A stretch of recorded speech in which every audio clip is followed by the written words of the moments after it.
Hey guys, how are you all doing? Welcome to my channel. So, today we are gonna see, what if Naruto x Origa Discordia x Hachishaku-sama, part 5. So before we start, go check out the author of this fanfic, Arashi Uchiha. Subscribe if you enjoy the video. Let's start the story. Naruto and Chloe in her Witchblade form both exchanged attacks at Deid, who countered their attacks. Scythe thrusted forward with his scythe out and swung it at Chloe, who avoided it and backflips as she landed on the ground as red tendrils manifested out of her back and they all lashed out and attempted to strike Deid. Deid used his headgear guns at the tendrils, repelling them.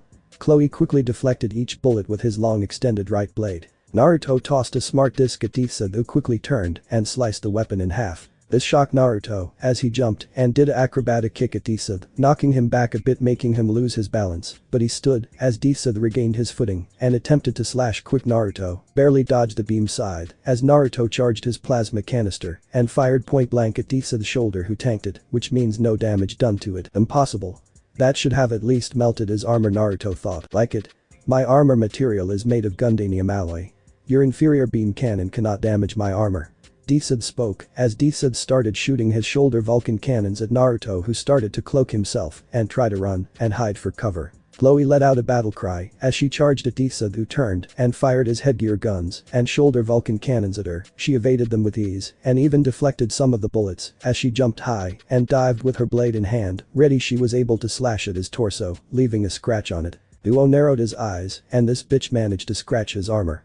He raised his scythe and looked ready to slice her in two, only to be kicked to the side. Not expecting it, he saw Naruto uncloak himself and unsheathed his wrist blade. Shadow clone jutsu. Naruto said, making several copies of himself, which now made Duo confused. Who is the real Naruto? All the shadow clones fired their plasma canisters, setting them to full charge, and fired at Deid from all sides, who was trying to shield himself from them. What the hell? How is he doing this? Duo said behind his armor. Chloe was behind him and unleashed all of her tendrils upon Deid, restraining his arms, legs, torso, and neck. Now Naruto-kun. Will I have him restrained? Chloe shouted, using her strength to hold him back. I think not. Duo said as he activated his thrusters at full speed, making Chloe struggle. She is trying everything in her power to keep him restrained, but he's just too strong. Naruto ran up and fired 3 powerful shots of his plasma canister at Deid's torso and face. He then jumped up and slapped a paper bomb on Deid's face and exploded. Both lovers stood side by side with each other, looking to see if they could take him down. Deid rose up with the smoke fading away from the explosion. It didn't even faze him. Damn it. Naruto cursed. Was that honestly your best? Deid as he charged at them. Here he comes. Chloe said as she prepares herself. Once he got close to them, he started swinging his scythe as they both avoided him and evaded his scythe, since it can cut like a hot knife through butter. Naruto stabbed his wrist blade through Deid's torso, where it nearly hit him in the inside. He kicked Naruto into a nearby fuel canister. Chloe backed away and charged, only for her to be backhanded by Deid. He wasted no time in opening fire with his Vulcan shoulder cannons at the fuel tank by Naruto, which resulted in an explosion. Naruto barely had time to react when the explosion hit him. How dare you? You son of a bitch. Chloe roared, angry that he attacked her husband. She ran in speed. Blade extended. Deid avoided her blade, but was not prepared when she lashed out her tendrils and struck him a few times with them. She even damaged his thrusters. You're gonna pay for that, you bitch. Deid spoke in anger as he aimed his buster shield at her and released it at her. She of course sliced it in half and still charged at him with the intent to kill. Blaring behind his armor, he waited for her to come, jumped and prepared to ready her blade, only for him to jump up and catch her and slammed her hard into the ground, keeping her restrained. You honestly think you can defeat the god of death? You are dead wrong. The only thing that will happen is your death. He said with his headgear guns ready to blow her face off. She snarled. Don't push your luck just yet. Said an angry voice as Deid turned and widened his eyes, while Chloe looked happy and relieved that Naruto was alive. Oh yes, Naruto is alive. The only problem is that his armor is damaged, half of his Fox Predator mask destroyed, his plasma canister is also destroyed, and torso armor badly damaged. You again? That explosion should have killed you. Deid shouted in disbelief. Let's just say I'm hard to kill. Naruto said as he suddenly flared a mass level of killer intent along with demonic aura flaring. The aura was so thick and scary that it sent chills down Deid's spine, as if he was in the presence of an actual demon. Naruto took off his destroyed mask and helmet. Revealing his whisker marks became darker and feral looking as his eyes suddenly turned red with black slits as he bared fangs. Duo behind his armor started shuddering when he got a good look at Naruto. Just what is he? thought Duo with fear on his face. I suggest you put her down unless you want Judgment Day to come early for you. Naruto threatened in a dark voice. Deid calmly put Chloe down as he kept his focus on Naruto, fearing what the boy would do. The way he sounded was so intimidating. You either have two choices. Surrender yourself to me or we can finish this fight and you die. Naruto growled as he was leaking the Kyuubi's chakra. Deid was nervous. Never before has he been struck with such fear and intimidation. If he continues to fight the boy, he just may not make it out alive, not to mention he is running low on power and fuel due to Chloe damaging his back thruster. So he chose the smart choice. He surrendered by sheathing his side. Wise decision. I trust Kiryu hired you to kill me, he said, seeing the armored man nod. Then you will lead me to him. So he can die. Naruto said as Duo nodded as he, Chloe and Deid went inside the fortress. With Ripper is still fighting with Raptor. She lunged at him, biting him at the neck while he kicked her off and charged and tackled her. She swiped her tail at him in which he dodged and attempted to claw at her only to retract when she started to breathe fire at him and he barely dodged it. She pounced on him and started kicking him, also using her sharp talons as feet to scratch him, leaving claw marks on him. He backed away watching her next move. She roared and breathed more fire, which made Ripper jump sideways and charge as he swiped his claws to her torso, marking her. She snarled as she lunged at him with claws out. He did the same as they both bit at each other and clawed at each other. Even tackled one another and rolled on the ground fighting. She hissed and snarled while he roared. Both of them backed away from each other, looking at each other with calculating stares. He's dangerous and so brutal. Though Raptor looked at the black raptor of death as he left a few claw marks and bite marks on her body with blood slowly leaking. She's pretty good too, not many can harm me like this.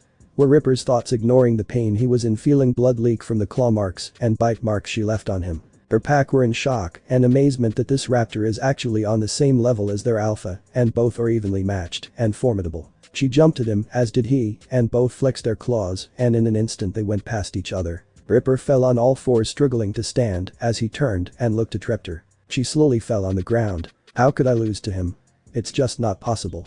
Was Raptor's thoughts that she lost to a male raptor. Her pack looked shocked and couldn't believe their alpha and mistress lost. Ripper finally had the strength to stand as he spoke in his raptor language. I have won as of right now. I'm alpha male to this pack. You all will listen to me now. Join me and my master.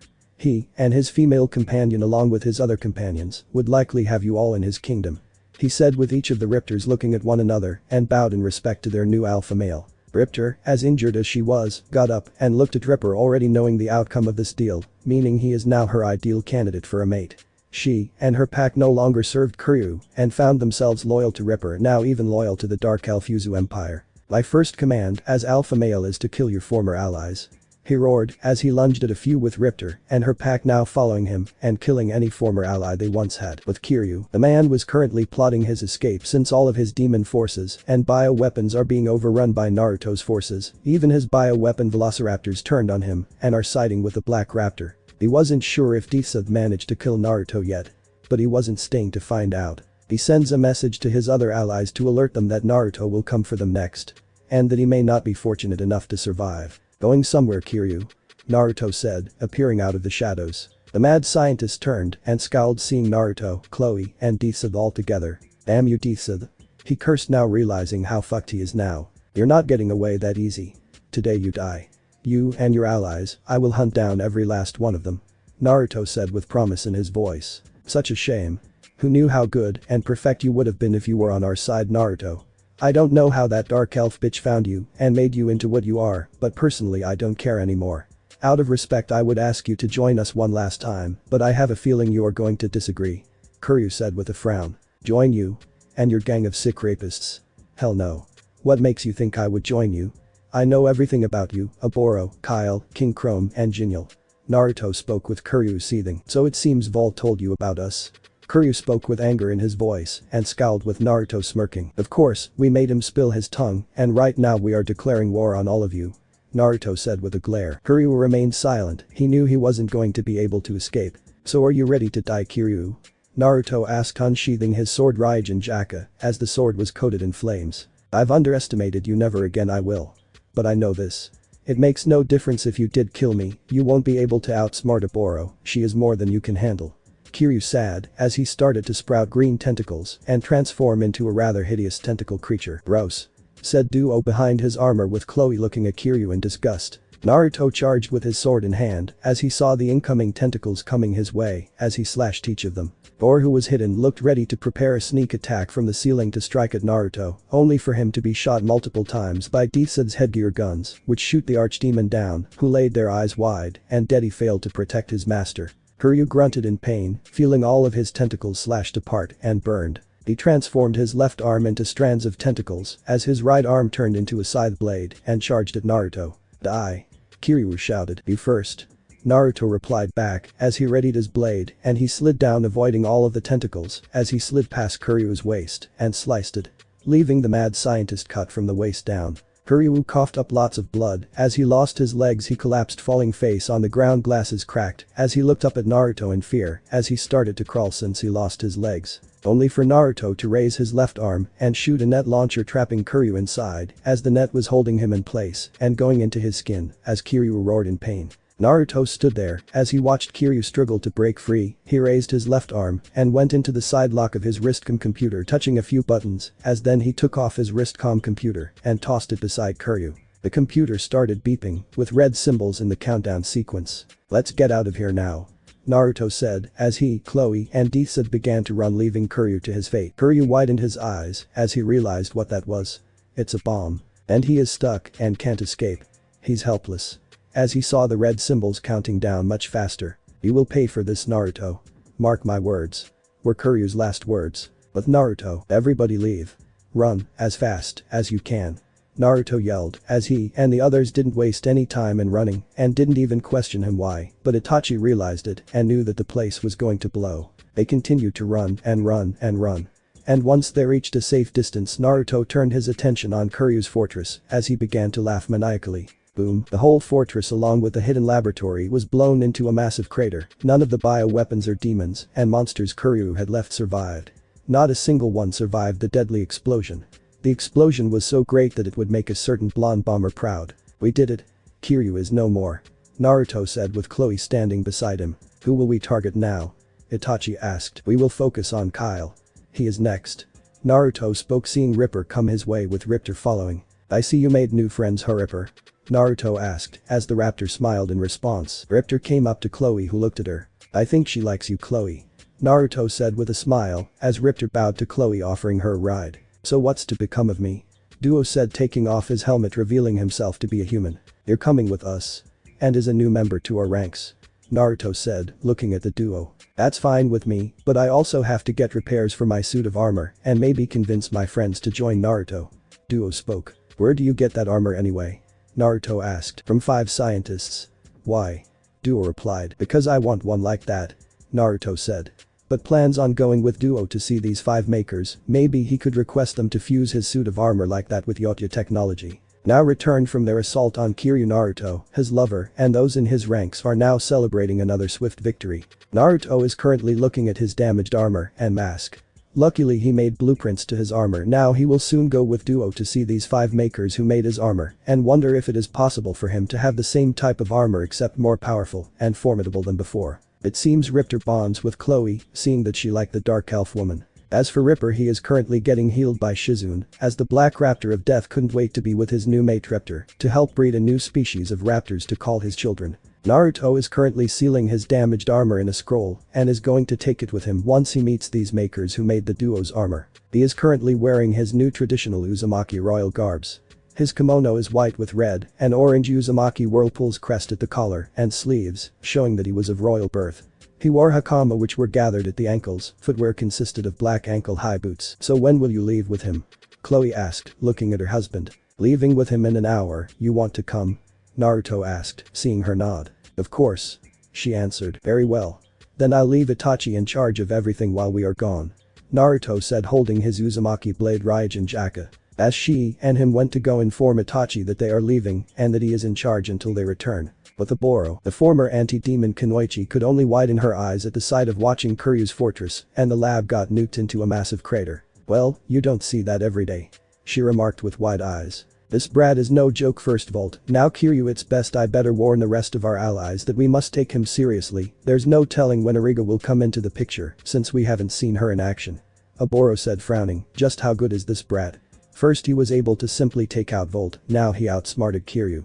which was something she and the rest of her allies couldn't ignore. She wasn't going to let some kid defeat her and deny her revenge on Asagi. It's time for her and the Legion of Sag's villains take action by going after the women they are targeted to gain. There is no telling who Naruto will target next. If Kyle, King Drome or Jinyo don't take Naruto seriously, it will be their own downfall. Right now Kuryu trusts her to be in charge of their operation should he fall to Naruto. She needs a solution on how she can defeat a brat and his impressive army. In the dungeon, Alicia and Prim, who are in their current cell together, were surprised that Claudia was captured, as she is currently across their cell on her own. I'm very relieved that the both of you are safe. Claudia spoke to her friends while a part of her still mourned for her husband Klaus, no Glaive who killed her husband. She refused to call that man father-in-law after what she knew of his true intentions that absolutely led to his own death. Yes. I wonder what is supposed to happen to us. From the rumors I've heard from Celestine-sama that Origa used to have monsters here that defile women, only to find that they haven't sent any monsters in our cell. Spoken Alicia, only for them to hear loud moaning. The three shield maidens gasped. I wouldn't worry if I were you. You guys are an exception. Along with your comrades. Said Maya, who appeared out of the shadows of the dungeon. She is now warden of the dungeon. Maya. Shouted both Alicia and Prim in unison, who saw her appearance for the first time. Their surprise increased more when she stepped into the light and they saw that she no longer looked human, but as a dark elf. How is this possible? How are you a dark elf? Questioned Prim. You can thank our Empress Hachishaku-sama. Said Maya with a smirk, looking at her two friends. Hachishaku-sama. Origa has a new name now. Prim looked confused. And she turned you into a dark elf. Why, Maya? Why give away your humanity for that vile witch? Alicia said, expressing her anger for the dark elf queen who turned her friend into dark elf. That vile witch, as you call her, is our savior. Along with her husband. Who saved us from a fate worse than death. Maya shouted, defending her mistress, surprising all three of her friends. What are you talking about? Surely she has you on some kind of spell. Alicia said with Maya glaring. She did no such thing. If it wasn't for her or her husband. Today we would end up like that bitch that's getting taped. Maya spat for her hatred for Volt, who is currently still being screwed by orcs and trolls in her own dark cell. Alicia, Prim, and Claudia looked taken back by this. They never expected Maya to have such respect and loyalty for Origa. Who are you talking about? Claudia asked. That woman that's getting taped was a man who plotted to tape us all, along with his band of mercenaries who I once considered as friends. Friends I once trusted in my life too. Only for them to stoop low to see women as nothing but objects to pleasure them. Hissed Maya as the two sisters looked confused while Claudia suddenly put it all together. Claudia spoke, widening her eyes, realizing who Maya meant as she recalled Glaive being a member of Kuroinu, then realized Maya was a former one, so that woman in that cell is Volt. That's right, that bitch is Volt. Spat Maya, making the two look shocked. How? Asked Alicia now, who was surprised. Hachishaku-sama and Naruto-kun. Was her reply as she walked away, leaving Alicia and Prim stunned. Claudia already knew of his name as she thought about the boy who saved her. But Naruto is currently riding on Ripper, with Chloe riding besides him on Raptor, who is her permanent riding partner. Duo is in his armor, using what fuel he has left to lead Naruto and Chloe to the 5 makers who made his mobile suit armor Deid hell. They left the Dark Fortress 2 hours ago, leaving Itachi in charge. Having made it to their location as a dome, as the duo would lead them inside, Naruto told Ripper to remain outside, with Chloe telling Raptor the same thing. As the duo led them to the laboratory of the 5 makers. Hey you old timers. Duo said, greeting the 5 makers. It was then one of them turned and saw the duo. Ah, Duo, you are back, what brings you here? And you brought strangers.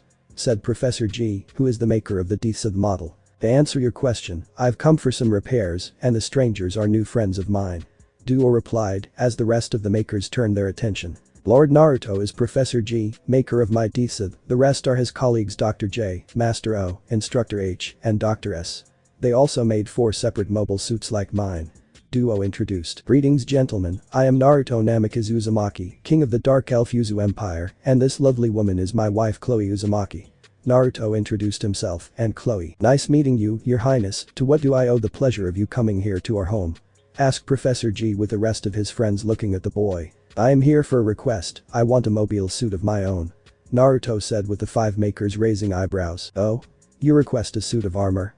Asked Professor J, seeing Naruto nod. I was wondering if you could make my armor fused with this material. He said, pulling out a scroll and unsealed it, revealing his damaged armor and the blueprints to it, handing it to them. That armor was the Uzumaki Shredder. I was hoping you would make it with this Gundam alloy. Naruto spoke. I suppose we can make a few adjustments for this armor, maybe we can fuse it with the scraps and remains of. Mused Master O. How long do you think it will take for you to construct my armor? Naruto asked to see them think about it. Your Highness, it will most likely take a month to construct your armor. Said Instructor H with Naruto frowning lightly. Very well. I'll wait then, I want it to be more dangerous and more deadly than before. Naruto said. So it seems I will have to fight without my armor for a month. Just fight with my Yuzu clan blade Raijin Jaka to kill my enemies until my Yuzu shredder armor gets a new upgrade and armor plus software since I've given them my blueprints to use for my armor. Thought Naruto. Don't you worry your highness, we will make this armor you require very armed and dangerous with the weapons we will add to it. Stated Professor G. So what about Deid? Asked Duo. We will work on repairs for it which will take a few days, until then let us get to work on this new armor. Replied Professor G as he and his friends went to work. Well then I guess I'll see you guys in a few days, I'll try to contact my other friends who have mobile suits like me. Duo said seeing both of them nod. Until then Duo, because I require someone like you in my empire. Come let us go Chloe. Naruto spoke seeing her nod as the two started to leave. Dark Fortress. The portal opened in the throne room. As Hachishaku-sama made herself known. The portal closed behind her as she looked around as she saw Itachi coming, he instantly bowed to her. My mistress you've returned. He said seeing her gesture to rise. Of course I have. I have returned to check on you, Chloe, and my Naruto to see how things are going while I was away. Hachishaku-sama said, looking at her right hand, Yokai General. They are currently not in the fortress my lady, they are out taking care of business, they should be back shortly.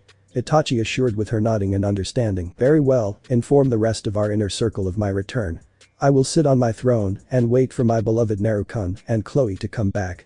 Said the 8-foot-tall dark elf yokai hybrid with Itachi leaving to go do as she commanded. Naruto and Chloe indeed returned from meeting the 5 makers who are now building his new armor as they arrive at the plaza and entrance of the Dark Fortress. Naruto and Chloe enter inside while Ripper and Raptor exchanged looks at one another as the two raptors decides to get to know one another, and since he is the only male Indoraptor alone with a pack of female raptors, guess you could say he has a harem of his own to start a new race of Indoraptors. They could be lethal and breathe fire from their mouths along with their plasma-like claws. Throne room. While the two entered the throne room, Naruto and Chloe did not expect to see Hachishaku-sama sitting on the throne who smiled at them. Hachishaku-sama-chan.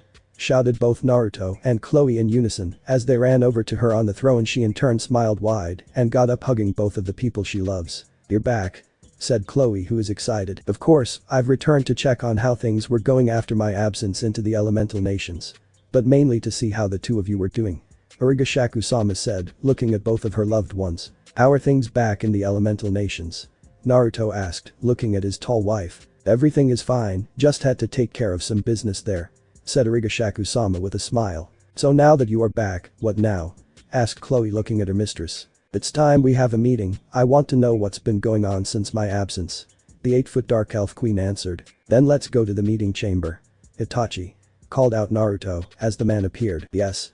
He bowed. Go gather members of our inner circle and tell them we are going to have a meeting. Naruto spoke with the man nodding. At once. Itachi replied as he went to gather those in the inner circle. Hachishaku-sama picked Naruto up, with Chloe following her and her husband since they were the first ones going to the council chamber. 3 minutes later in the council chamber, there sat Hachishaku-sama on a big chair with Naruto sitting on her lap. Chloe is sitting besides them on the left while Itachi is sitting on the right because he's the first Yokai General. Though he's not the only Yokai General, Zabuza and Haku hold the same rank as Itachi. Among them were members of the inner circle. Zabuza, Haku, Zenaku, Reptile, Scorpion, Sub-Zero, Scarecrow, Noob Sabid, Maya, Yujito, Naiko Robin, Fu, and Eviscerator, the Xenomorph Tarkatan. Duo was chosen by Naruto to be the new member of their inner circle, that is until he gets back having his suit of armor repaired along with bringing his friends. Now, let us begin our meeting, so tell me what has happened during my absence. Hachishaku-sama spoke looking at her members. We have managed to capture some of the princess knights Hachishaku-sama. Answered Itachi. And who did you capture?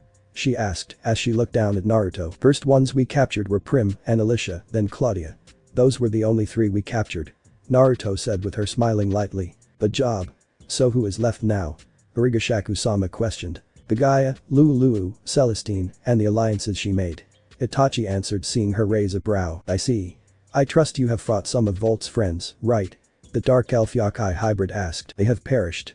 So did Kuryu. Chloe now answered with Hachishaku-sama smiling. Excellent. Now we can focus on his other cohorts. Who should we target? The queen asked, looking at everyone. I say we target the bastard Prince Kyle. Naruto suggested looking at him. And why should we focus on him? She asked her husband. Itachi, if you please, since you've done some recon on the man.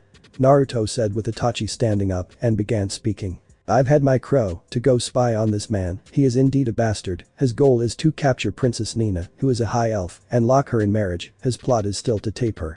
Itachi explained, with many having looks of disgust for the young man. Does he have an army of some sorts to back him up? Asked Yujito, looking at the general, who nodded. Yes. He does, but not a mass army. He has an army of orcs under his command, along with another dark elf in his ranks, I've discovered. Itachi said, with Chloe and Hachishaku-sama widening their eyes when he mentioned another dark elf in the ranks of Kyle. What is her name, Itachi? Asked his queen. Her name is Miria. She works under Kyle. Itachi explained, with everyone making murmurs. What is Kyle planning when he will make his move upon Princess Nina? Naruto questioned. I have my crow still monitoring him. As we speak, the same for Princess Nina. Itachi said, as everyone went silent for the moment. You still have tabs on Celestine and her lot? Asked Hachishaku-sama, seeing him nod. Of course, I've sent every crow to keep tabs on all of our enemies. As of right now, Celestine is getting a legion of the Thalmor here in Eostia with the Selenwen. Itachi said, with Hachishaku-sama frowning. Do you know when this legion she's requesting will get here? Asked Sub-Zero. In 3 days from what I last heard, but still listening out. Still no sign of the said legion. Itachi replied. We obviously have no worries, we have the best dark forces. We have the Shadokans, we have these Xenomorphs and their hive, and our grand army, the army of Anubis. What makes you think Celestine or her allies and their armies stand a chance against our forces? Chloe added in, with everyone nodding in agreement, knowing she has a point. Of course, it makes no difference. Celestine and her feeble alliance can't hope to defeat our impressive army. And during my absence, I've been gaining more power to empower our mass army into a greater dark legion than ever before. Hachishaku-sama said, as she pulled out a scroll and unsealed it, and in her hand she had a long demon sword which is hers now. What weapon is that, my lady? Asked Zabuza how he could feel and detect the thick heavy yakai essence on that sword. This is an ancient yakai weapon that those foolish monks have been keeping sealed up while I was in the elemental nations purging them. This yakai sword is called Saunga, the sword of death. This weapon is perfect for me. I've read the info on this sword. It's unknown on who forged this sword, but rumor has it that it could summon 100 dead souls in one swing, meaning I could summon a mass army of the undead. The sword chose me as its new wielder due to me becoming a high-leveled yakai. Hachishaku-sama answered as she sheathed the sword onto her back since she had her mace on her left hip. So have we come to a decision? Are we going to focus on Volt's friends? Or finish going after Celestine and her allies? Said Hachishaku-sama, with everyone exchanging glances at one another as Naruto himself decided to speak. We should focus all of our energy and attention on Volt's friends, Kuryu already being snuffed out. Besides, if we kill them, we won't have to worry about them getting the allies of Celestine or the elf goddess. We've done them a favor, if anything. Besides the point, I say let's give Celestine and her allies a fighting chance. They'll have more time to prepare this legion against our forces. They won't stand a chance against our mass dark forces. Naruto said with a smile, with everyone now starting to consider the idea and plan. Kyle will be the next one to fall. Then we focus on the Orc King Chrome, next is Jinil, and last, but not least, Oboro. She's saved for last. Naruto added in. Well, it seems we've come to a decision. Volt's allies will all perish. Then we go after Celestine and her allies. Hachishaku-sama said, looking at everyone in her inner circle. This meeting is dismissed. Itachi, I want your crow to keep tabs on this dark elf who works under Kyle. And keep your eyes on him also. I want to know where he is so that we can strike him and his petty forces for the better. Hachishaku-sama commanded, with him nodding as he and the rest were leaving. So Naruto-kun, what happened to your armor? I heard Itachi tell me it was damaged in your battle. His 8-foot dark elf wife asked. It's currently in good hands at the moment. It's being rebuilt and upgraded. The process will only take a month for it to be finished. Naruto said, with Chloe beside him. Then once we finish killing Kyle, we will postpone our conquest for a month. She said, as the three of them had left. But Oboro and company, so Kuryu got snuffed out?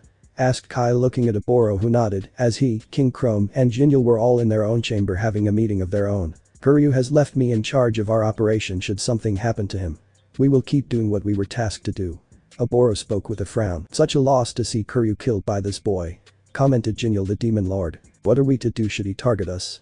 Added in King Chrome. Oboro turned to the three. Take him seriously.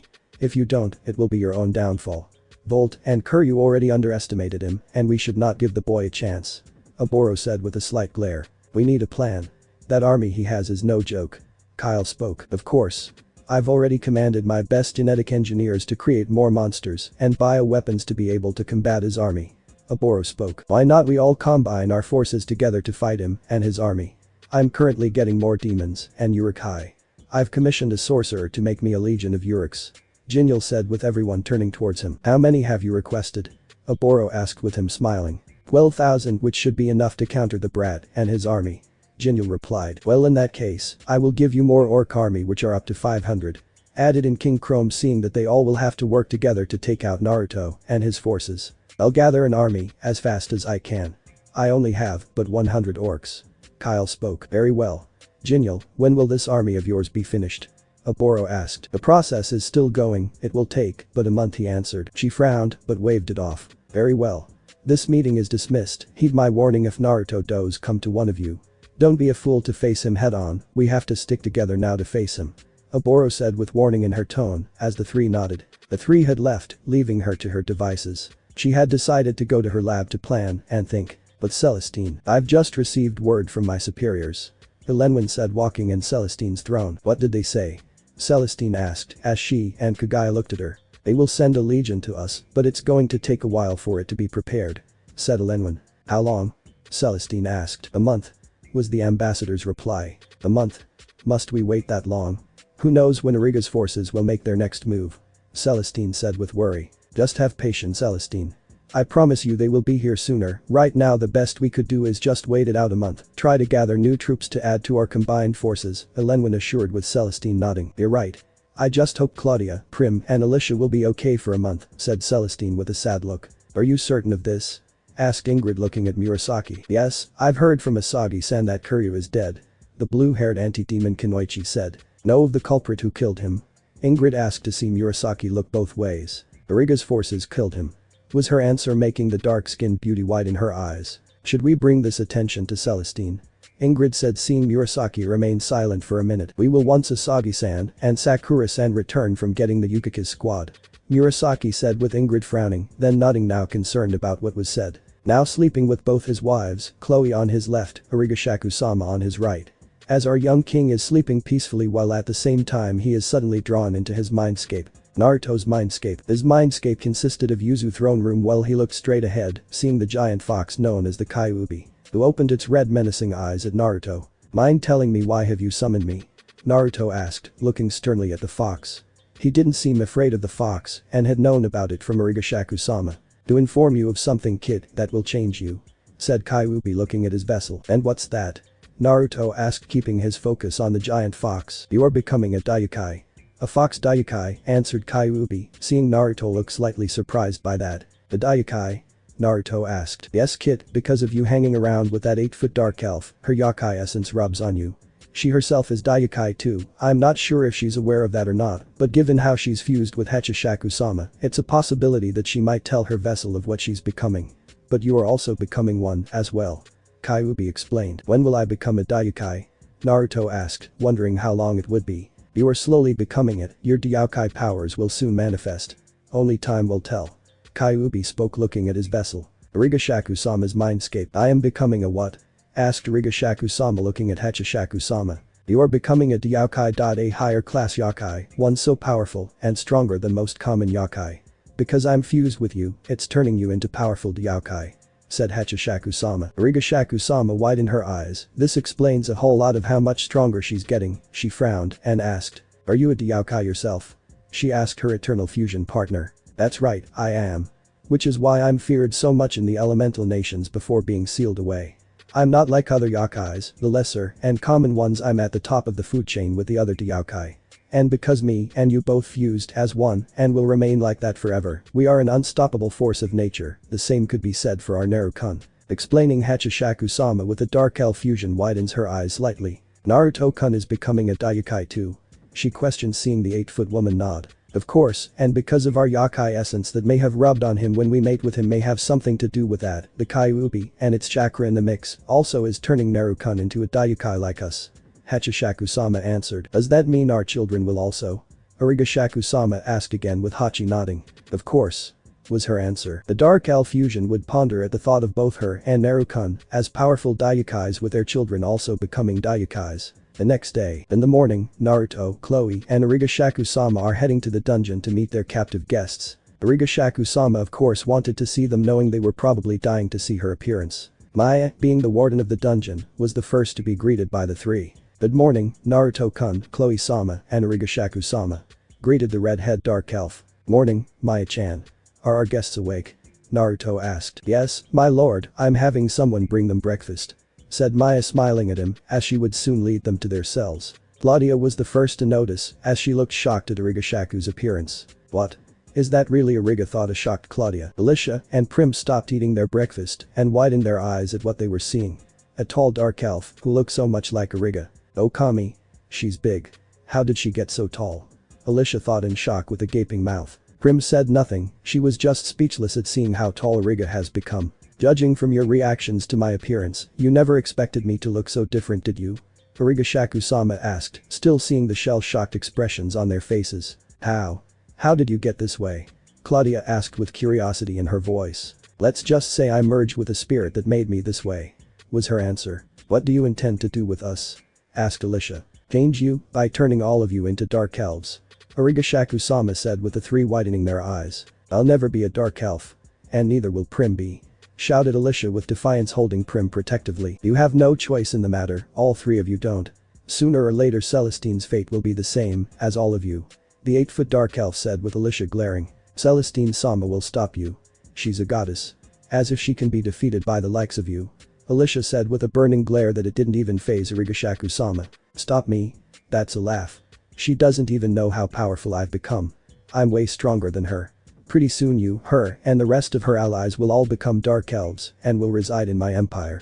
Besides, you should be thanking us. Origa-shaku-sama said with the three looking in confusion at the last part. Thank you. For what? Claudia this time asked with the dark elf queen now looking at her. For saving our country from Volt. Because had me and Chloe not left our world, he would have conquered us all by having us as his sag slaves. Origa-shaku-sama said, as Naruto scowled at Volt's plot, but Chloe put a resting hand on his shoulder to calm him, and that Volt was pretty much in his own twisted version of hell they gave him. Claudia, Alicia, and Prim took that into consideration and had thought that over, while thinking their most trusted persons who would sooner tape them were a part of Volt's plot. They had looks of disgust at the thought of those two they trusted with their lives. Bertrand, who was Alicia and Prim's minister. They never thought he would stoop low to join Kuroinu just to have them taped, like how he attempted to give away all of the nuns, bishops, and female knights to all them demons and imps and even some of Volt's men. He even plotted to tape them once he'd done that deed. If it wasn't for Itachi saving them, the nuns, bishops, and female knights would have been defiled against their will. And if it wasn't for the one named Naruto who knew of their minister's intentions, he would have gotten away with it. Both of them had thought of that and hated to admit Origa-shaku-sama was right. Claudia was in the same boat as she thought about the man she calls father-in-law, who she loathes with her being for what he has done. She trusted him with her life, and what does he try to do? He had her husband killed, his own son, then tried to play the grieving father in hopes her guard was down and tried to take advantage of her while she was saddened. And it didn't help that he had her tied up by his own men and attempted to take her away and probably plotted to tape her. And for what? Just because her husband and her haven't had sags yet to continue the Levantine bloodline. He took it upon himself to have his own son killed and attempted to steal her and tape her, forcing her to have his bastard child. And if it wasn't for Naruto coming in at the last minute saving her and never fully knowing of Glaive's true intentions, then she would have been Glaive's whore. Origa-shaku-sama was indeed right. If it wasn't for Origa-shaku-sama and Chloe leaving their world and found Naruto and have an impressive army and returned here, they would have been conquered by all the members at that point if they never returned, yet they did, and they should appreciate that. Claudia, who looked at Origa-shaku-sama, who stares at her, having read her facial expression along with reading the sister's expressions as well. What would you have us do? Claudia asked. Simple. Join us and help us. And accept your new lives as dark elves. Was the 8-foot queen's answer. The three exchanged glances at each other and wondered should they go through with this. We accept, Origa-shaku-sama said, Claudia speaking for her, Alicia, and Prim. Good. I'm glad we are on the same page. Maya releases them from their cells. Said Origa-shaku-sama, with Maya doing just that, and after that she would tell Maya to escort them around the castle. Origa-shaku-sama, are you sure it was wise to let them out of their cell so soon? Chloe whispered in concern, hoping those three won't try to do anything suspicious. No need to worry, Chloe dear. They are with us. They won't betray us.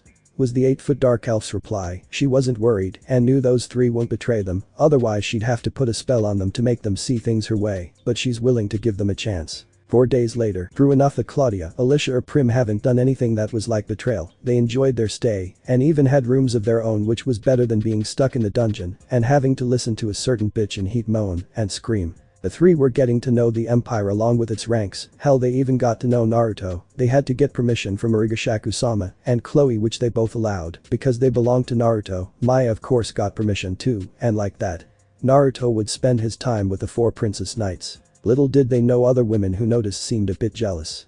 And these women consisted of Naiko Robin, Yujito Nai, Fu, and Haku. The 4 decided to put aside their differences and go have a talk with Origa-shaku-sama, knowing they will have to get permission from her. The Dark Elf Queen didn't mind other women interested in her young king as long as they really loved him. She told them that once they returned to the elemental nations after conquering all of Uchiha and Celestine's allies and the high elf goddess herself, she would turn them all into dark elves and be married to Naruto. She set the ground rules already. Because due to her being his first wife, she's the alpha, and when she's not around, Chloe is an alpha too, meaning she's also in charge of their relationship. Any woman or girl interested in their Narukon will have to see them and get their permission first. They agreed on being dark elves and that they would finally get the chance to be around Naruto. As for Itachi's flock, he still has the head nun and female knight, Rosalind and Victoria, along with many other nuns and female knights plus bishops. Origa-shaku-sama was impressed to see the amount of women her right-hand yokai general has to himself. It seems like he will soon have a clan of dark elf Uchihas soon once they conquer their enemies. He was aware not to have sags with them yet, not until they were turned into dark elves, then he will get the green light to finally restore his own version of the Uchiha clan. The Uchiha clan that are dark elves. He wonders how his younger brother will restore the Uchiha clan. That is, if Sasuke was interested in getting women to restore his clan. Konoha at the moment, a certain Uchiha Avenger sneezed. Back in the Uchiha, the next day Duo had returned with his armor Deeds of Hell fully repaired, and he even brought his friends who also wore Gundam armor like him. And introduced themselves to Naruto, Origa-shaku-sama, and Chloe, along with the members of the inner circle. Hiro wears the armor called Wing Zero. Quater wears the armor called Sandrock. Throwa Barton wears heavy arms. Buffet wears the Shenlong armor known as Nataku. These 5 wear Gundam armor. And even told Naruto that his armor is still in progress and that it's only 20% complete, which Naruto nodded to, since it would take a while for the armor to be fully complete. And they were instantly added to the inner circle. After that, they would strengthen themselves for war in the upcoming month, but before that they needed to take out Volt's friends before the upcoming big war. Kyle was their target. And Itachi's crow has been monitoring him along with a dark elf under him named Miria. They plan to attack Kyle in a few days. Since they know of his whereabouts and want to knock down another one of Volt's friends down a peg to give them a straight message that the Dark Elf Yuzu Empire will strike at them at the end of the month. The next day, report Itachi. Said Origa-shaku-sama with Chloe on her right and Naruto on her lap. Kyle has decided to try and lure Princess Nina into a trap of marriage. I've gotten reports that Princess Nina and her entourage are heading for Kyle's empire. Replied Itachi. Is that so? In that case we stop his plot and capture Nina. Have your crow follow her carriage, it could lead us to his kingdom as we destroy it. She said with him nodding. At once. He said, having sent that command to his crow. Let's go take out a bastard prince. Naruto said with Chloe and Itachi now going with him to go gather a squad to take with them. As for Origa-shaku-sama, she will remain here and wait for their return. Then one day, Naruto and his squad picked him to go after Kyle and defeat him and his empire. Naruto was riding on Ripper, with Chloe riding beside him on Raptor. In the sky Itachi was in his crow form leading the way since he has another crow to monitor Kyle and Nina. And the squad that's with them consists of Sub-Zero, Scorpion, and Zen-Aku, who are all riding the giant wolf Ralph. Following Itachi as they reached the hilltop and could see from far away, Kyle's kingdom was miles away. They continued on heading there since they were nearly there. In another 20 minutes they all went into the forest and hid in bushes looking at the gate, which seemed to be guarded by Kyle's men. So what's the plan, Lord Naruto? Asked Sub-Zero looking at the young king. We, Itachi, and Chloe will all sneak into the village. You 3 remain here until I give the signal to attack. Naruto answered, as both ninjas and Duke Wolf nodded. Ralph would sit and wait for his master's command, same with Ripper and Raptor. Itachi turned into a crow again and flew up and headed inside. Naruto sighed, wishing he had his cloaking device so that he could be invisible to the eye.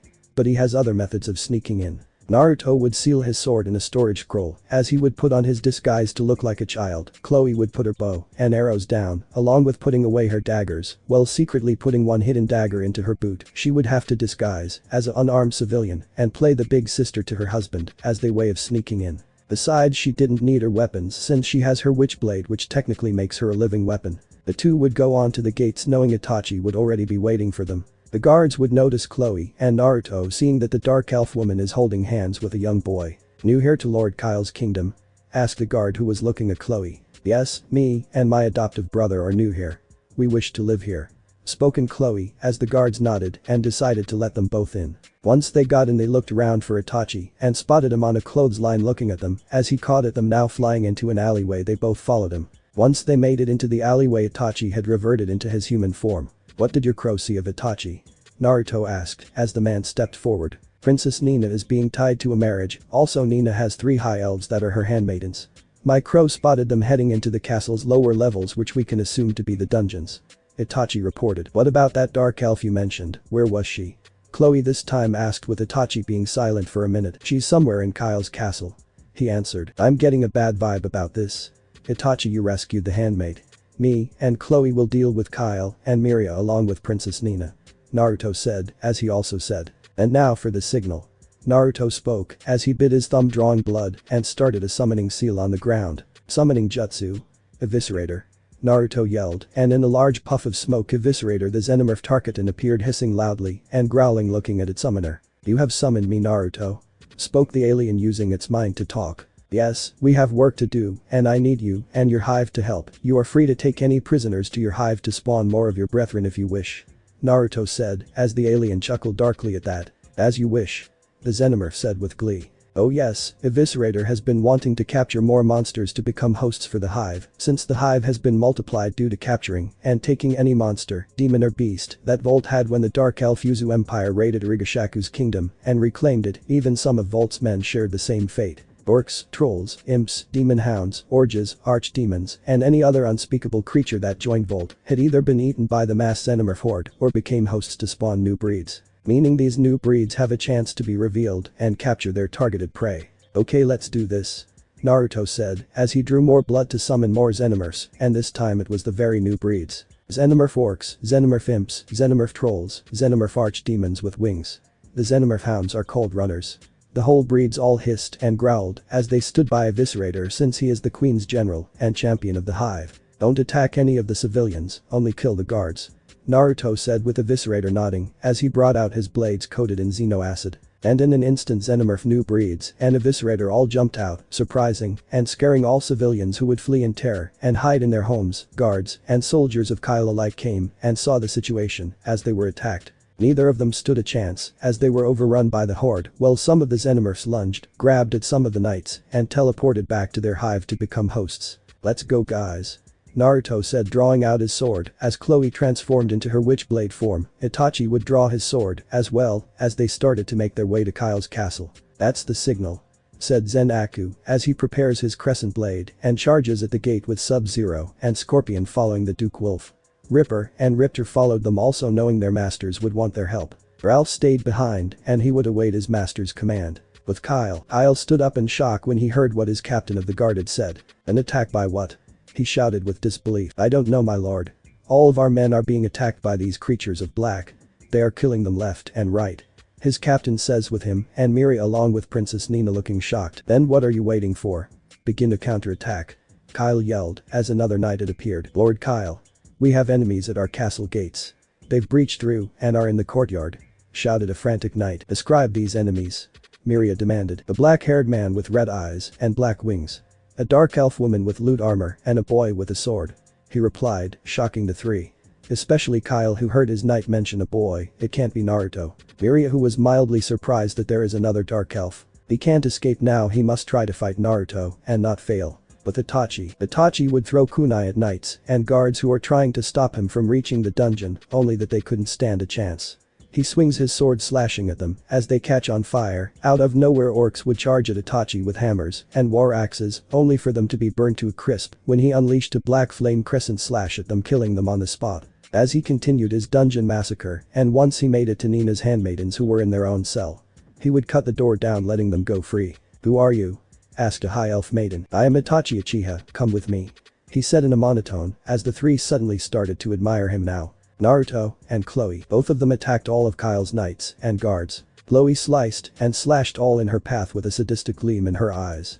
She charged with a sadistic cackle, extending her blade and slashed guards left and right, causing the whole hallway. Both her and Naruto were painted in blood. The knight's terror struck her as they dropped their weapons and began running for their lives. "You won't escape," Chloe said with a cold smile, lunged at the group of knights who attempted to escape from her, slashing and impaling them, causing more blood to be sprayed. Some of them were even beheaded and caught by her tendrils, pulling them back to her and instantly slaughtered them like pigs. Naruto also slashed and sliced at any knight that came at him. One knight who pissed on himself dropped his sword and fell on his knees with his hands in a pleading way. "Please. I beg you to spare me. I have a family. Please don't kill me," pleaded the knight in a frantic way as both Naruto and Chloe approached him. "If you wish to live and value your life, I advise you to tell us where your king Kyle is," Naruto said, with the knight pointing the way and telling him to make a right turn and keep going. "Good, let's move on, Chloe-chan," Naruto said as he and her made their way, leaving the knight to foam at the mouth and pass out, lucky that he didn't die. But the Eviscerator and all his kind were killing and taking away some of the enemies to their hive. Fall back. Too many of them," screamed a knight who ran with the rest, leaving the rest who were still fighting only to be overturned by so many archdemons. Xenomorphs were in the sky and swooped down, catching knights after teleporting to their hive with their captive prey. The Eviscerator stabbed and hacked all knights around him as he shot a stream of acid from his stinger tail, melting the knights' armor and their bodies as they screamed in pain, being melted by acid. "Take this," said one knight, stabbing a orc xenomorph in the stomach with his spear, only for the savage beast to backhand him, sending him into another horde of its siblings who all jumped and devoured him as the orc Xeno pulled the spear out of itself, seeing melted half from its acidic blood. Zenaku, Ripper and Raptor were making short work of any knights around them. Sub-Zero would chop and freeze knights with his dual-ice axes. Scorpion, who was beside him, shot his spear across the field, catching one knight, pulling him back and beheaded him with his katana. Archers were shooting their arrows at the mass horde xenomorphs, only for them to be charged by 6 towering xenotrolls who charged with a shoulder charge. One archer attempted to stab a troll with his dagger, only for the hulking beast to grab him and bite his whole head off. More and more of Kyle's forces were being taken away back into their hive, while some were brutally killed by them. Kyle's private army of orcs even became victims of being taken away. "For the Dark Elf Yuzu Empire," shouted Zenaku, who slew a knight in half with his crescent blade. The civilians who were cowering and hiding in their homes pale and could only tremble of what was going on outside of their homes and prayed that they don't die. With Kyle having looked out the window, seeing these creatures massacre his army and tearing down his empire, he had an edge of fear on his face. Miria, the Dark Elf who also watched, looked horrified, same with Nina. Before Kyle could say anything, the door was slashed open by a long blade courtesy of Chloe in her witchblade form as both her and Naruto walked in. Miria decided to pull out her dagger, only for Chloe's tendrils to disarm Miria and pull her over to Chloe, who put her blade right under her neck to keep her restrained. Naruto then pointed his sword right at Kyle's face. "Hello, scum," Naruto said, with Nina looking both ways at Kyle and Naruto. "Naruto, I presume," Kyle said calmly while seeing the boy nod. "Surrender, Kyle. Your empire is ours now," Naruto said as Kyle glared and saw that he had no choice but to accept defeat. It was now victory. Kyle had surrendered and the Yuzu Dark Elf Empire had again become victorious. All the xenomorphs had returned to their hive except Eviscerator.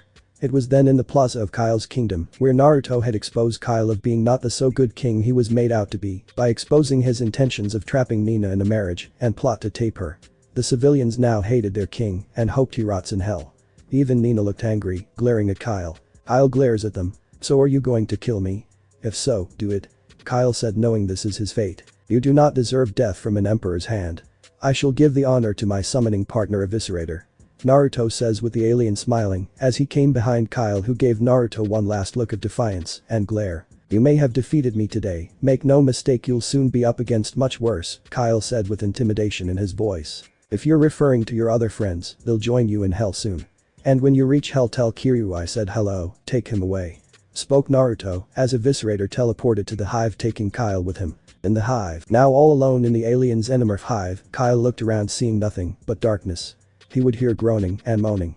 He slowly turned around and widened his eyes in fear, seeing all of his knights and a private army of orcs covered in hive webbing and had spider-like creatures on their faces, while some didn't. The knight groaned louder as he suddenly screamed, feeling his chest about to burst, which in a matter of minutes did, revealing a newborn that's a serpent. Kyle had a terror-stricken face, never before he had been disturbed. Why didn't Naruto kill him? It was then he heard hissing and low growling. Turning around, he saw Eviscerator standing there. Behind him was the entire hive in all sizes, shapes and even forms. Backing away in complete fear, He was cornered by them all. And in an instant they all charged at him. Screamed Kyle when they all jumped at him and began eating him alive, tearing him to pieces like a school of piranha. No more was Kyle. But Naruto, this empire of his belongs to our empire now. Annex all of his findings and everything he owns will be taken. Naruto commanded. What are we going to do with the princess and Dark Elf along with the handmaidens? Spoke Scorpion. We'll take them with us, along with the fallen king's people. Naruto said, summoning an army of sumo cons and shinobi cons to do all the work and for them to escort everyone back to the Dark Fortress. The Boru was not happy after learning of Kyle's downfall. She pinched the bridge of her nose in utter annoyance. Another ally lost. Their armies are growing in numbers, her army is almost complete.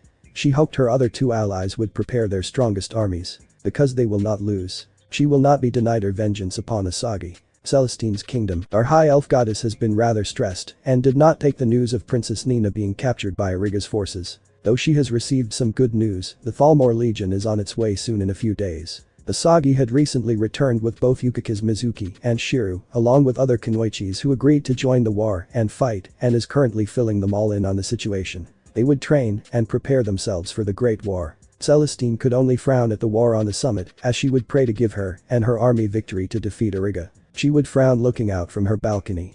She had entrusted Volt and the Kuroinu mercenaries to defeat Origa, which was before Origa supposedly died. When word of it happened, Volt had taken over Origa's kingdom and nation, gathering not just more men to join his group, but remnants of Organs monsters to join him as well. It was disturbing when word that Origa had returned and reclaimed her kingdom back with the help of a young boy that Kagaya foretold her. This young boy Origa has, who was he? And why was Origa interested in a human boy? The high elf goddess didn't understand. Origa had hated humans and hated them with all her being and soul. Yet she has a human boy in her ranks. None of this added up, also shocking of the defeat of Kuroinu at Origa's castle. Then there were captures of Alicia and Prim, her comrades, Maya and Claudia. All of her comrades were captured. Worried about what Origa has done to them. All of who is left with her is Ruuru and Kagaya. Yet still has her allies. Her and the forces of light will prevail and will defeat Origa and finally end this war once and for all. Her people and other high elves are depending on her to win this war against the Dark Elf Queen Origa. She will not fail them. And she has prepared herself should Origa use any means necessary to win the war. Dark Fortress. Now returned from Kyle's empire, the Dark Elf Yuzu Empire had drained all of Kyle's assets and fundings and annexed everything from him. Taken his civilians and everything he owned. This war is stepping closer. Throne room. Hachishaku-sama would stare at Princess Nina and another fellow dark elf named Miria. On her lap sat Naruto with Chloe standing beside the throne. Itachi would be present as well. Nina could not believe this was Origa Discordia. Origa Discordia is tall. Miria too was surprised to see not just Chloe, but Origa as well. Maybe there are more dark elves like her. Welcome to my fortress, Nina and Miria. I suppose you want to know why you are here. Hachishaku-sama greeted with both exchanging looks at one another, then looked at the tall dark elf empress. What do you plan to do with us? Asked Nina with a look of worry on her face. Nothing, I offer you to join us. And pledge your loyalty to our great dark Yuzu Elven Empire. Hachishaku-sama says with Nina looking shocked, with Miria looking surprised and at the same time seeming interested in wanting to know more about this dark elf empire. If so, then a dark elf revolution had begun to inspire Miria. Dark elf empire? Nina repeated. Exactly. All women regardless of their age and species will all become dark elves. Especially humans. Hachishaku-sama explained with Miria looking more interested in this. Why should I join you? You are nothing but evil. Turning human women and female elves like me into dark elves. I will never join you. Said Nina with defiance in her voice as Hachishaku-sama laughed. Such defiance, I see Celestine has given you that. But you have no choice in the matter. We own you now. Pretty soon you will see things our way. Hachishaku-sama says with her eyes locked towards Miria, who seems to like her idea. What do you say? She then asked towards the white-haired dark elf. I'm in complete agreement. There are hardly not enough dark elves. I pledge my allegiance and services to the dark elf Yuzu Empire lady. You have my undying loyalty. Miria said, shocking Nina, who heard the dark elf next to her declare that. Just like that. You decide to drop your loyalty to Kyle. Nina said with a glare, but Miria glared back. I was never loyal to Kyle to begin with. I plotted to overthrow him and take his throne for myself. Miria explained, which was true. She wanted to kill the bastard and have his empire plus having Nina as her slave. I'm impressed with your plot. I trust you won't do the same to me. And my husband. Hachishaku-sama said with a slight glare that intimidated Miria. Of course not. After all, we are dark elves and I support your idea and the future of our race. Miria says, speaking the truth, she approved of the idea of the rise of a dark elf empire. Very good. That's what I like to hear. The Dark Queen says with one look at Nina, who still has a look of defiance. I will never be a dark elf. Celestine-sama will stop you. She will not let any high elves be turned into dark elves. Nina protested. Such a shame, but you're going to be a dark elf whether you like it or not, and that is not only your fate, you will be a concubine to my husband. Maya and Claudia. Take her to the dungeon. Hachishaku-sama called out, with both taking Nina away, while Miria remained, who bowed. What is thy bidding, my empress and emperor? Miria spoke with respect towards her superiors. You may leave us, Alicia will show you your room. She replied, with Alicia now appearing and showing the dark elf her own room. Now it was just Naruto, Origa, Chloe and Itachi. So what now? Asked Chloe. We will have a very large announcement since the war is coming soon. Naruto spoke. And what about Nina? Itachi then asked as Hachishaku-sama spoke. She'll come around once Celestine falls. She'll come to realize why dark elves are a greater species and will accept her role. She should be thanking us that we saved both her and Miria from Kyle. Hachishaku-sama said, those agreeing with her. After the war is over, what do we do now, mistress? Itachi said, looking at his queen. She had been silent on this as she thought of what fate she had plans for Uchiha. Whether to destroy her old homeland or conquer it. After the war there would be no more threats who opposed her empire. She would make sure to crush any ideas of rebellions. And speaking of rebellions, there are still monsters left, monsters that once served her when she was a queen and before she could seek out Naruto and took him. After her supposed death, Volt had managed to convince the monsters that were once loyal to her to join him. They all became allies to join the crusade of his so-called ridiculous Ag's empire. She and her forces may have snuffed out every last of them in Konoha, but she spared a group of them to tape the current female Volt to make him see how he likes being taped daily and every day that had broken him and reduced him as a broken whore. She made them as an exception to keep breaking Volt down. Even those who became members of Konoha had their own monsters and they were killed. But in the northern part of Uchiha there are more orcs, imps, demon hounds, uricase, goblins, trolls, giants, archdemons, incubuses, pig monsters, ox demons, and much more. They may have not joined Konoha, but they are a threat to her future empire if she decided to conquer, some may be even still a part of Konoha and could be making plots to finish what Volt started. She could not have that.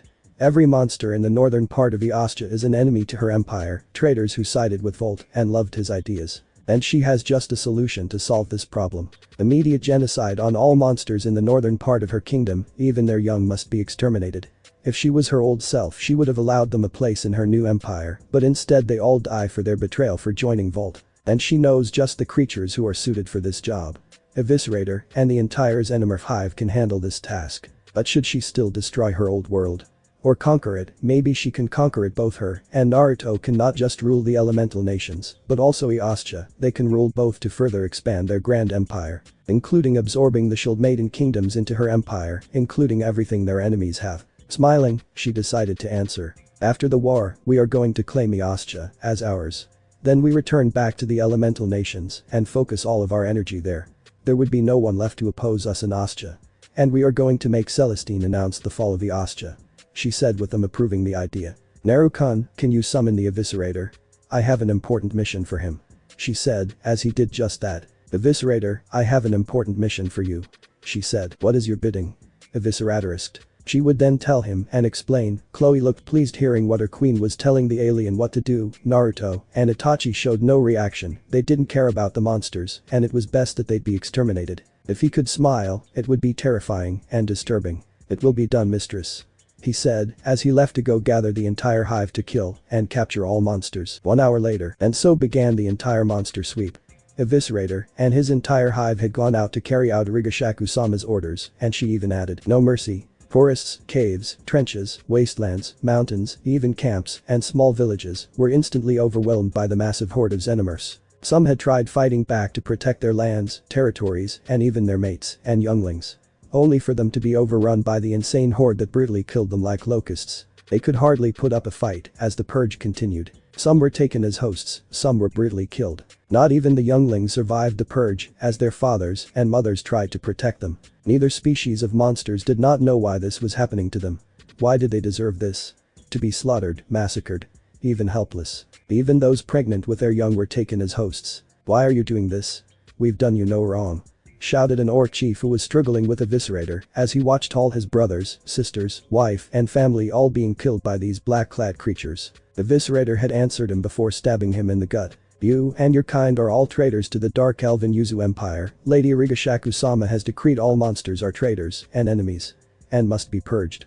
The alien answered using his mouth jaw to pierce through the orc's head in a gory way. And so the purge went on and on and on. Many had pleaded and begged for mercy. Countless screams had echoed throughout the north. Baby goblins started hiding after watching their parents being slaughtered. But they were found by the Eviscerator. They instantly cried tears and huddled against each other. The Eviscerator showed no sympathy for them as he prepared his blade and wasted no time in butchering them. Hours later, the purge was over. Every monster species had been officially exterminated. Orcs, imps, trolls, orges, and many others were slaughtered. None were spared. Because they were affiliated with Kuroinu, they paid the ultimate price by mass genocide. Had they not sided with Kuroinu and Volt, they wouldn't have to be purged for their betrayal. One day later, the Eviscerator had returned and completed his mission. Dungeon Volt cell. Female Volt is still trapped in her own eternal hell. Still getting taped by orges, trolls, and orcs who were not aware that their race had been officially exterminated. All she cared for was Sags, and that was the only thing on her mind.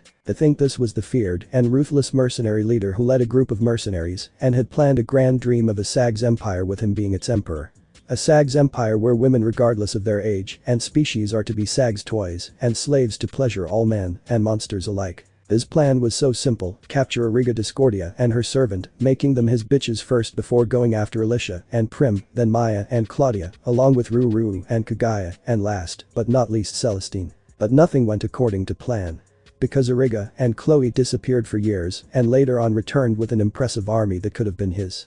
Along with killing two of his best members in his group, Kin and Hicks. And to top it off, he had been utterly defeated and humiliated by a mere boy, who defeated him and crushed all of his dreams and plans for the future of Ostja, turned him into a woman and gave him a taste of his own medicine. Which of course was to be taped by the surviving monsters Naruto and Hachishaku-sama had spared to make him see how does it feel to be the object of Sags.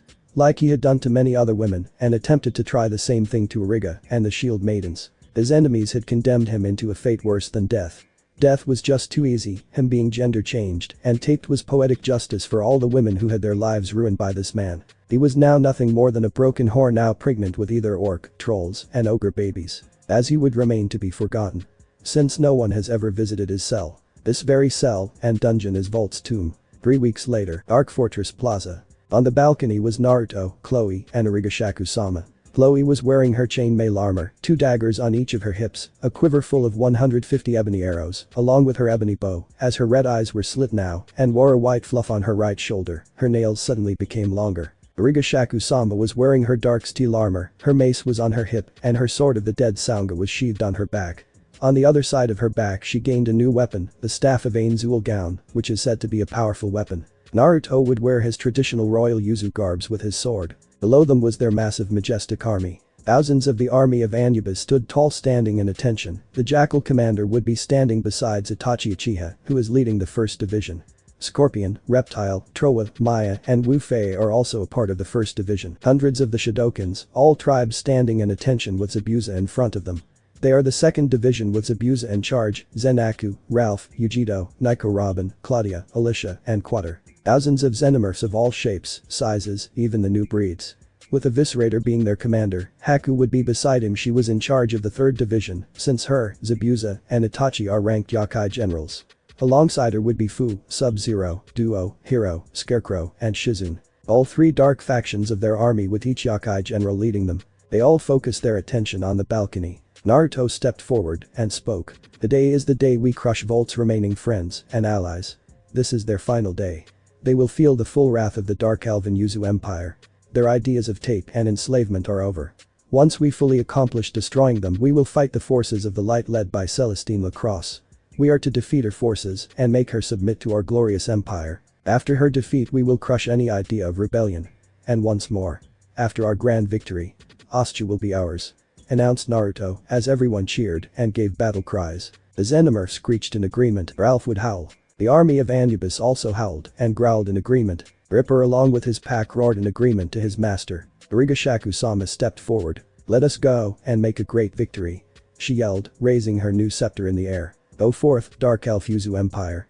shouted Naruto as they all gave out a war cry and started to march out of the kingdom. Naruto would turn to his wives. "I'll meet you guys at the battle, I'm going to pick up my armor, it's ready," Naruto said with both Hachishaku-sama and Chloe coming towards him as Chloe kissed him on the lips with him returning her kiss. "Don't be late," Chloe said, leaving to go get on Raptor and ride with the army. "I promise," he replied with Hachishaku-sama bending down and kissing her husband. "Good luck in getting your armor," she said with him smiling and kissing her back. "Thanks Origa-shaku-chan," Naruto said as he jumped off the balcony and landed on Ripper. "Let's go, boy.